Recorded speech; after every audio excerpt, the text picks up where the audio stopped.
All right, let's get started. We're going to be in chapter 9 entitled Abstracting Made Simple.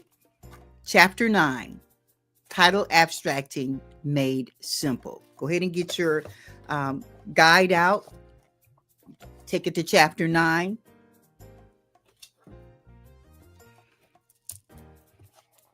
What I want to make sure of is that this repetition is helping you to get an intricate understanding of how to determine what you're seeing when you look at these documents. Okay. So, and the reason why it's so important is because you can get a load of orders in. You can get allocations in like an avalanche at one time. And you've got to be able to understand what it is that you're seeing when you look at the legal documents, when you look at the land records, and you've got to be able to spot it instantaneously. Okay. So what I want to make sure of is that you guys understand these documents like inside and out. So yeah, repetition, is very good for solidifying information and our thoughts and our understanding. So yeah, I'm going to keep repeating it because I got to make sure that you understand it. Okay.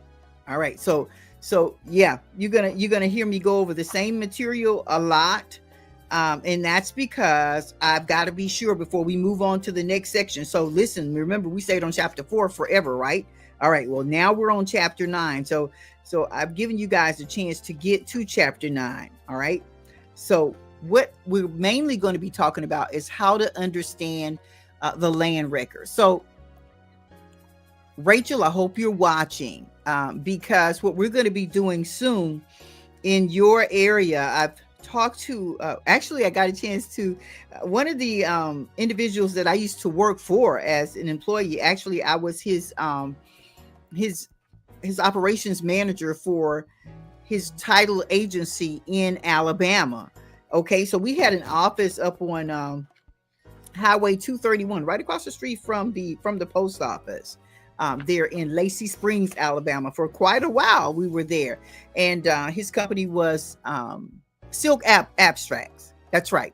And so I ran that company. I was the management for that office. Well, now he owns, he has vested interest in a company called Client First Title, and they do cover Minnesota. So we will be opening you up there in Minnesota. But the reason why I want you to listen up today is because I just want you to get a general idea of how to quickly look at a particular document, land record, and understand intricately all of the information that's there that we're going to need to glean. Remember what I said.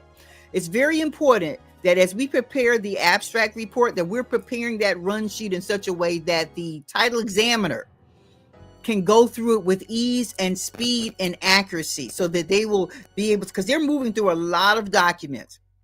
They have to prepare a lot of commitments.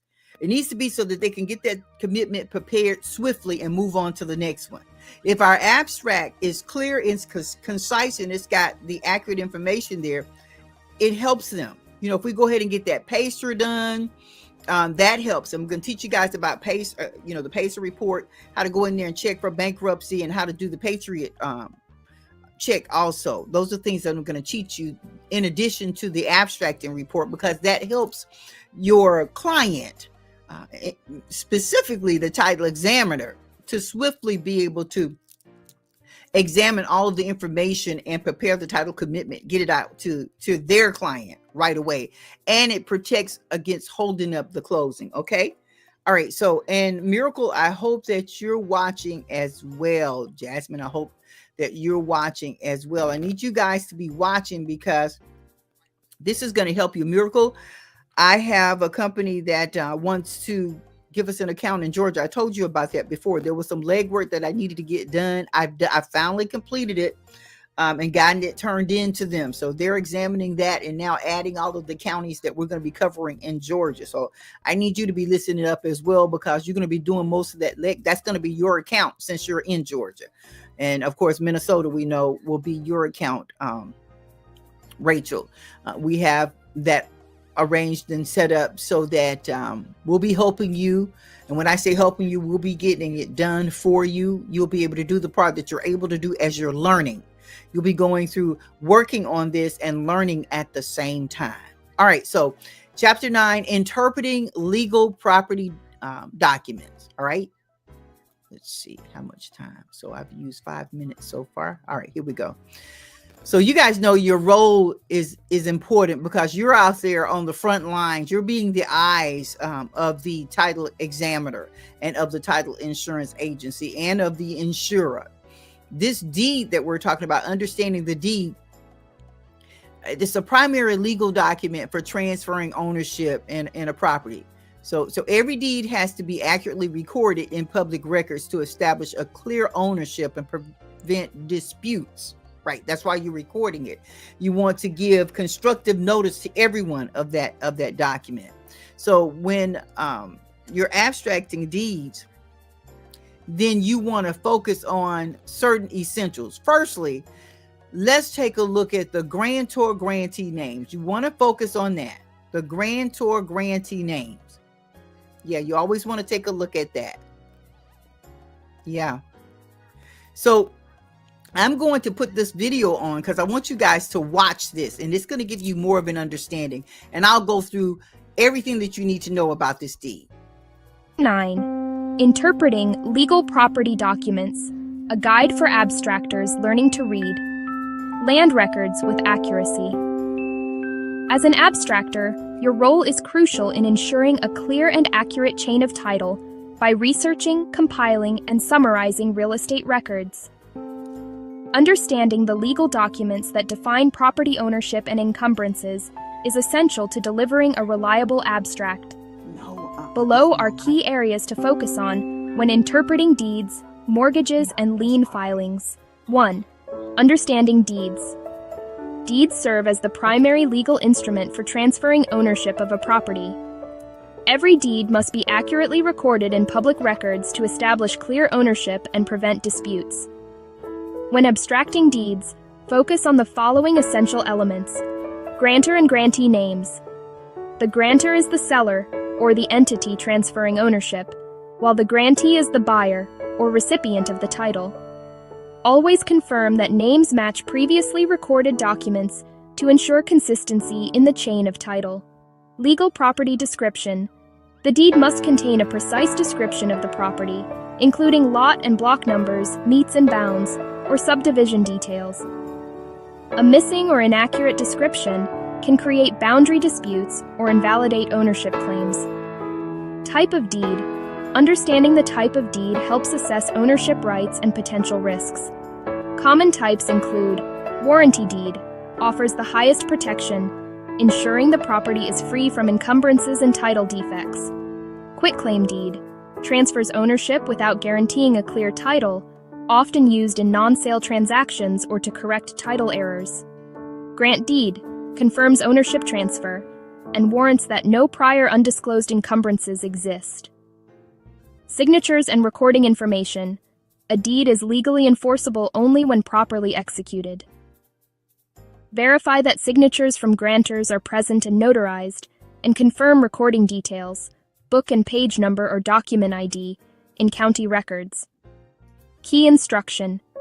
When abstracting a deed, ensure that all elements align with prior transactions. Look for discrepancies in property descriptions, missing grantor-grantee details, or any unusual covenants that might affect ownership rights. 1. Reviewing mortgages and lien filings. Mortgages and liens document financial claims against a property and can significantly affect ownership status. As an abstractor, identifying outstanding debts or encumbrances is critical for determining whether the property can be transferred free and clear. Mortgages. Mortgages establish a lender's financial interest in a property, providing security for a loan. Pay close attention to the following details. Principal loan amount. The original borrowed amount, which determines lien priority when multiple mortgages exist. Interest rates and payment schedules. Terms dictate repayment obligations and default consequences. Lender rights. If the borrower defaults, the lender can foreclose and seize the property, affecting future transactions.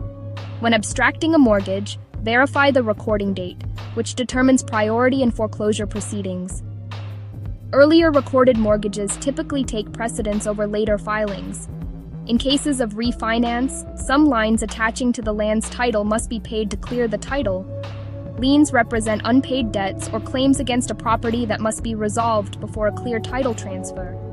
Types of liens include tax liens, filed by government entities for unpaid property taxes. Mechanics liens, claims from contractors or suppliers for unpaid work or materials. Judgment liens, court-ordered debts affecting the property owner. When reviewing lien documents, check for release or satisfaction records that indicate whether the lien has been cleared. If a lien remains active, it must be addressed before issuing a marketable title. Key instruction: when abstracting mortgages and liens, examine priority filings carefully to determine if any outstanding debts might interfere with ownership transfers.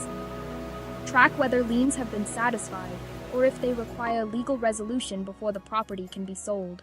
This video is the intellectual property of Public Research, Inc.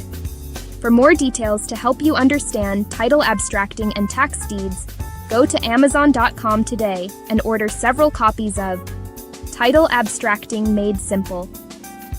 Click the link in the comments to learn more about our limited franchise agreement for new abstractors. All right, so I want to start right there. So when we're talking about liens, we're talking about anything that encumbers the title, meaning that it has a precedence in the title, if that makes sense. It has a precedence. So in other words, just like the mortgage has a precedence, meaning that it has priority. If there's going to be another mortgage that's going to be involved, it's either going to have to be secondary to that mortgage unless that mortgage has agreed to make itself secondary. It's agreed to subordinate to the new mortgage. But if it hadn't agreed to subordinate to the new mortgage, then that means that mortgage that's already recorded, it sets the precedence. And any additional mortgages will be subject to that unless that mortgage that's already recorded agrees to subordinate. All right. So you're checking to make sure that any encumbrances on the title, whether it's a mortgage, whether it's another type of lien, if there is a tax lien on the property, if there's any type of a default judgment lien, a foreclosure default judgment lien can also be on that property. Yeah. So and let me explain to you what that is. Okay. So the property's been foreclosed on, right? However, there was a balance that was left that was not paid, that's due. Maybe the people who purchased the property, who bid on it, who at auction got it for a price that was less than the amount of the cost that had been incurred. All right. So then there's a default judgment. It's a foreclosure default judgment, and that goes against the individual who was the prior owner of the property, the individual who was the mortgagor on that property initially and got foreclosed on. Does that make sense? They got foreclosed on, property was sold at auction or in whatever form, but there's still a balance. That balance is called a default judgment. That's a lien. It'll be on the individual. That type of judgment is on the individual. So and when I say on the individual, any asset that they may ascertain, any asset that they may access or acquire will bear the responsibility of being encumbered by that lien. So when you're searching the individual's name in the grantor index, you're searching to make sure that there are no other liens that will attach to their name that will also attach to or has attached to the real estate. Does that make sense? So when we're looking at a variation of liens, we're looking to make sure that the property has not been encumbered. And the reason why I wanted to start with the liens, because that was the most recent thing that you heard on the video. All right, so liens represent unpaid debts and claims against a property. They have to be resolved in some cases before clearing the title. It depends on what kind of loan it is. If it's a refinance, and the original mortgage that's there has not agreed to subordinate, then literally it's refinancing, it's paying off the current mortgage, and it's going to release any additional equity that's there, it'll be payable to the borrowers, right? But if there are any other liens there, they'll have to be paid in full in order to clear the title, so that the title commitment can guarantee the title history. All right. So tax liens, things that are filed by the government, any kind of government entity, for federal tax liens, state tax liens, these are unpaid, or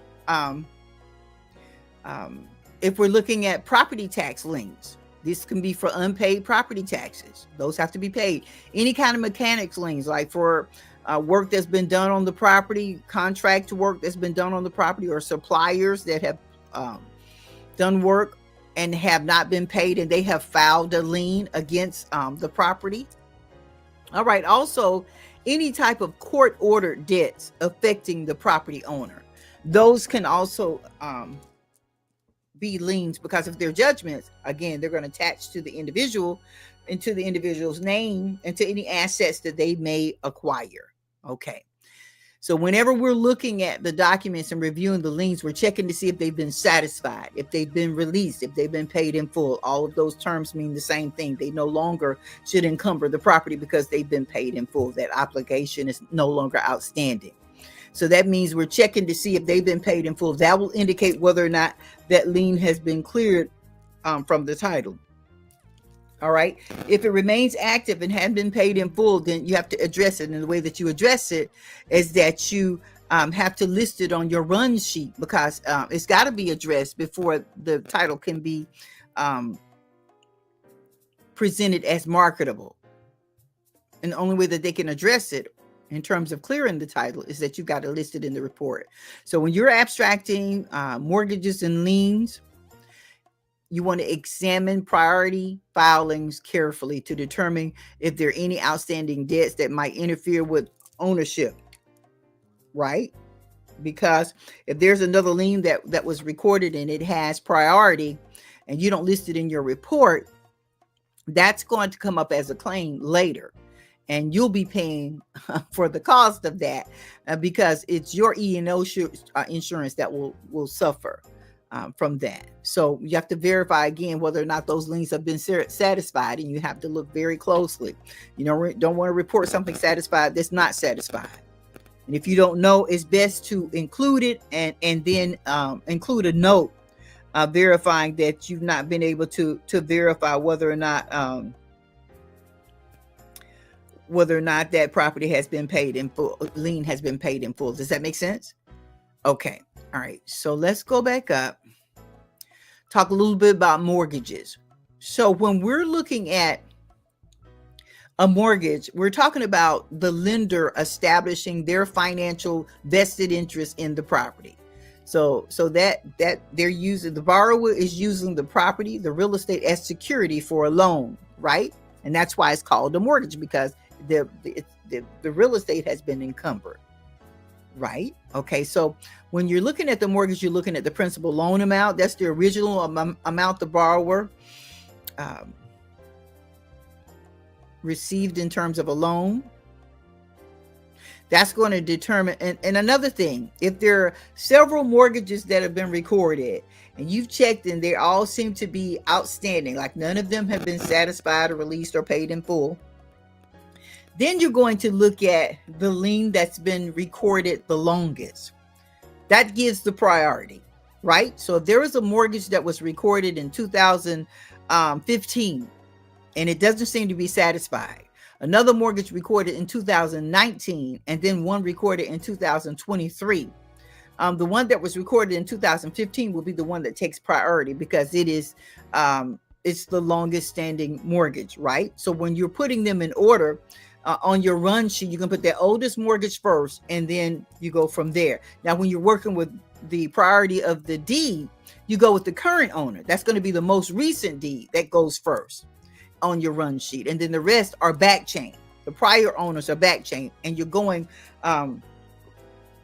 in descending order. So you start with the most current deed and you go back to the prior deeds in order. right? When you're dealing with the mortgage, you're going to report on your run sheet the oldest mortgage, the one that has the most priority, right? It has the its position is more substantial because that mortgage has been open the longest, right? So any other mortgage that comes along either is going to be a sub mortgage, or that original mortgage is going to agree to subordinate. Does that make sense? All right. So again, the principal loan amount, that term refers to the amount of the mortgage that, or the amount of the loan, right? The interest rate and the payment schedules, those terms are going to be indicated in that particular document. Those are repayment obligation and default consequences. All of those things will be stated in that mortgage. So you'll get a chance to see if it's a open-end mortgage or a mortgage with future advances. If you see that it states on there that there are future advances, possible future advances, that's an open-end mortgage. It may say home equity line of credit. That is an open-end mortgage, because that means that they can come back for future advances. It can start out a certain loan amount and extend to another amount, right? Normally they'll put the maximum amount on the document. In some cases, there'll be modifications that have been recorded.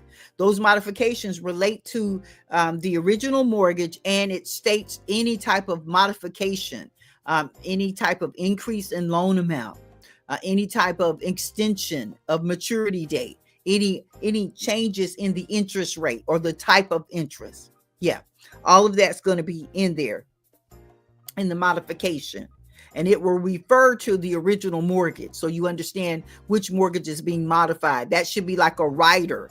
Also, there are assignments that will be recorded. Assignments are a way for mortgages to be assigned to a different mortgage company. It doesn't change any of the terms of the mortgage, but it may change who the servicer is and who the payments should be made to. It's also going to refer to the original mortgage, and you are to attach those things as riders to that mortgage, the original mortgage. Okay.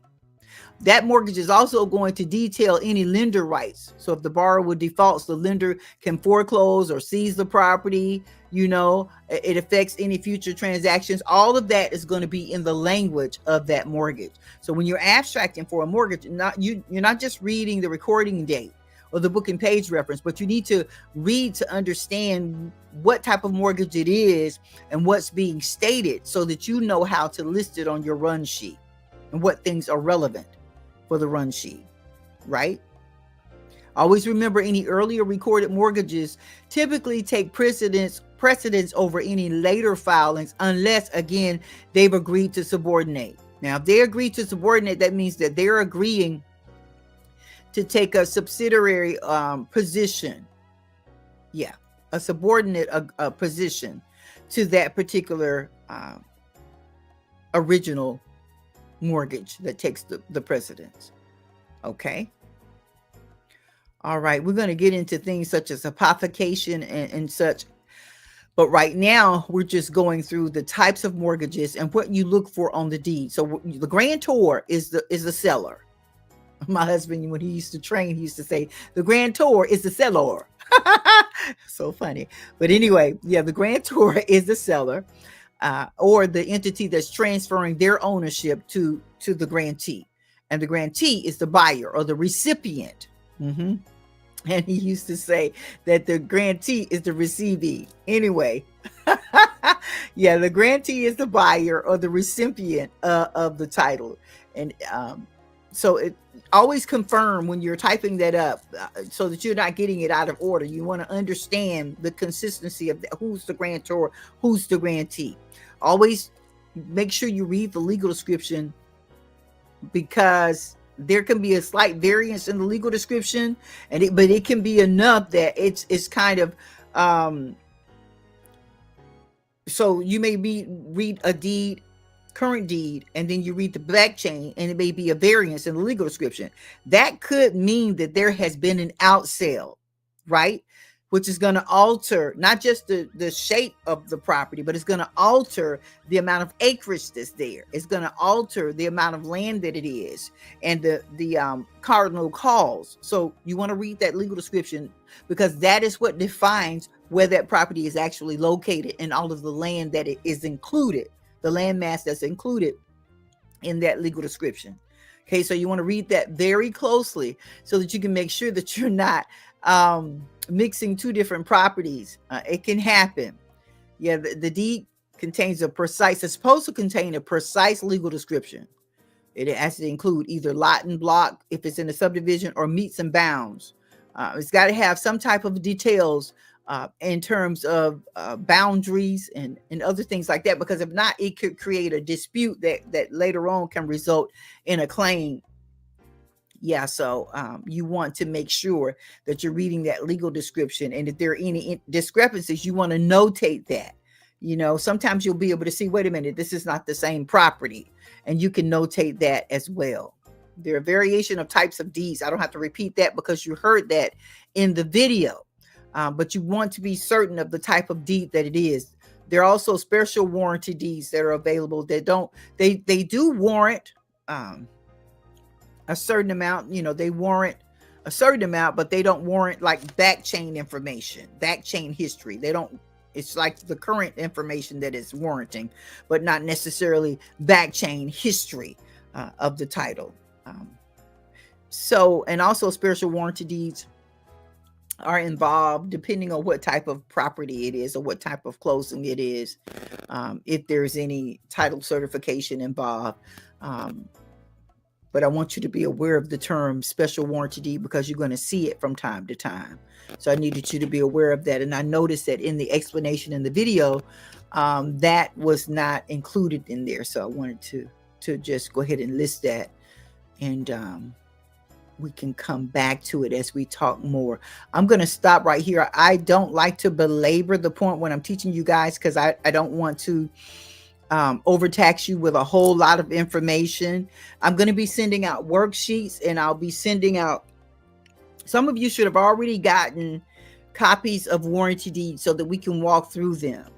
Okay, if you haven't gotten copies of warranty deeds, then I need you to let me know. I'm also going to be sending you an exam. I'm going to be sending you an exam through the email, via email, and I'll need you to answer the questions and send it back to me as soon as possible. Very important. Again, I'm going to be emailing you an exam along with some warranty deeds. Matter of fact, you should have already gotten the warranty deeds. So I'll be sending you an exam, and I'll be sending you warranty deeds. The exam has to do with the warranty deed. So you have the warranty deed so you can answer the questions regarding the warranty deed that is going to be on the exam. I need you to complete the exam and return it to me. This is to help you understand the nature of all of the information that's on the warranty deed. We can talk about it all day long, but when you start to get involved with answering these questions on the exams, this also has to do with your certification. So you need to complete the exams, each one of the exams per chapter, and then the whole book exam, so that you have your certification. And that's going to be vital for you as you are taking on these new vendor accounts. All right. So if you haven't gotten your warranty deeds, let me know. Just send me a text or email. Just say, listen, I heard the video, but I didn't see anything. I didn't get any type of email with the warranty deed in it. And if you didn't get it, no problem. I'll make sure you get your warranty deed along with the exam. And I just need you to answer the questions regarding the deed, because that's what the exam is going to be about. Questions regarding the deed. All right.